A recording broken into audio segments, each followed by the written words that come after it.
All right, hi. So I'm going to talk about why your coffee sucks, and that's because of calibration. So calibration, you adjust your grinders to give you espresso that actually tastes nice. So you'll adjust. If it's bitter, you keep adjusting it until either you make it more coarse or more fine until you get the desired taste. So I'm going to calibrate, but if you need more in details what calibration is, how it should be done, let me know, and I'll be creating a series on calibrating coffee for pour over, manual brew, and espresso drinks. So let me know if you want to see a video like that in the comments below. Then I'll create a series on how you can calibrate using different grinders, different techniques, and different brew styles. So you let me know in the comments down below. Don't forget to comment, subscribe, and like. It's a new channel. So yeah, let me know what you want to know. Now I'll calibrate. After I do so, we'll pull a shot. We'll make a shot of espresso, make some latte art, and yeah, we'll see where we can take it from there. All right, time for me to get some coffee shots going. As always, it's an 18 grams basket. Baskets are different, and you'll ask me, how do I know a basket size? Let me know. I'll cover all that under calibration. So let me know in the comments below. Then I'll do a series on how to identify this. This will help you when you go for a job interview. It will help you with your barista work. If you're looking for a job, yes. If you just joined the barista coffee community, I will help you too, because I have been working in coffee for the last 10 years. So yes, I have some insight on so many things over the years. So right, we'll take a shot. We'll pull a shot of espresso. Then we see. Let's see how it does. As you know, the machine has been there overnight, so I will calibrate because it can change overnight, which is okay. It doesn't mean someone is coming and changing your grind size. Yeah, there are factors that affect calibration, temperature, stuff like that, age of the beans. We'll do all this in a series that I'll start creating if you people wish to see. So if you just want to see cafe vlogs, we can do that too. But yeah, so now I'll make a shot.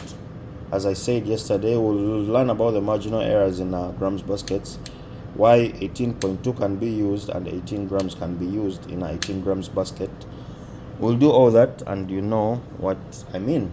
All right, so now we'll pull a shot. Yeah, and I'll get back. All right, so we'll do our shot of espresso right here, where you can actually see the flow. As you know, tamping is done, everything is done. That is the basics any barista would know. So let's start our shot. Let's see the flow. We'll give it a test. I have my knife with me. We'll give it a test. Sometimes most people like to see timing from here, but now we have semi-automatic machines which do all that for you. But if you have a manual machine, use all. Immediately when you press, you start your time, so you know at what time your shot drops. So ours is at 5 seconds, which is a sweet spot. 5 to 8 seconds when calibrating, it's a sweet spot for coffee. Then we look at the flow rate and see at what time do we get different, let's say different grams. Right now we're at 25 seconds in, but 11 grams of coffee. This is not good, but sometimes some coffee is different. You test first before you judge the coffee. Some coffee properties are different depending on what kind of coffee you calibrate. But in this case, I will again make a detailed one about how all this can be done. If you guys so wish to see what that is, I would like you to comment for me down, and we'll go into details about this. So as I told you, always get your water.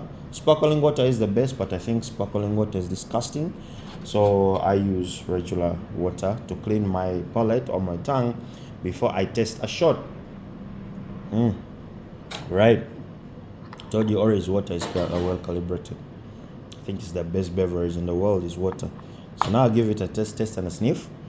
You always want to know if your coffee smells burnt, What I mean is, if your coffee smells like a bottom of a saucepan burnt, just know it's not good coffee. You know it has either extracted longer or something is amiss. All right, let's try it. So as I said, it's not that good because the flow came out to 40 seconds on the machine, and 40 seconds here to drop us only 25 grams to 30 grams of espresso, which means the flow is really bad, and we need to increase the coarseness of the coffee to make a perfect shot, which I'll do right now, and I'll test it again. Let's see. Yep, after a second test, it's still not good, so I will make it more coarse. Be right back. All right, so now let's make another shot. Always pad your drip head to get all the residual coffee out. Stop it. Put in immediately. Again, I told you, when you put in your shot of espresso, when you put in your portafilter with coffee, always restart it immediately. Like, press it immediately. Okay, let's make the time go. We dropped it, we did that late, but according to my machine, I've reduced it by a second to 4. And now I'll watch from the machine, and then I'll shift the camera so you see what I see.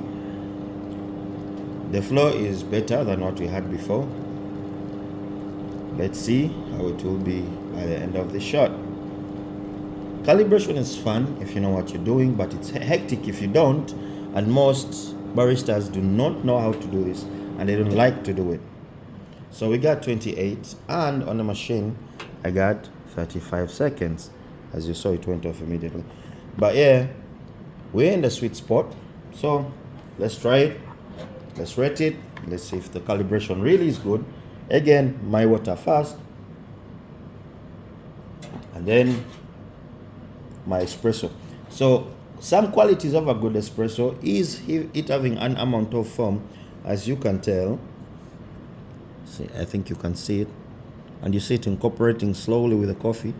Then you have the darker tone down. Then you have the mixture up here. I don't know if you can see it.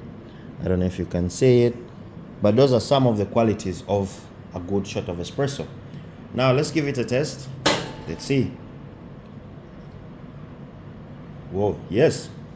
Now, the first one was a little bit bitter, which we didn't like, and the flow was very bad. After adjusting just by a few bars, it's now fantastic. So calibration is fun. It's just a little thing that can make your coffee taste badly, which you can just adjust on your grinder, and it will make it 10 times better. Let me know if you want to know more about calibration, and we'll do this.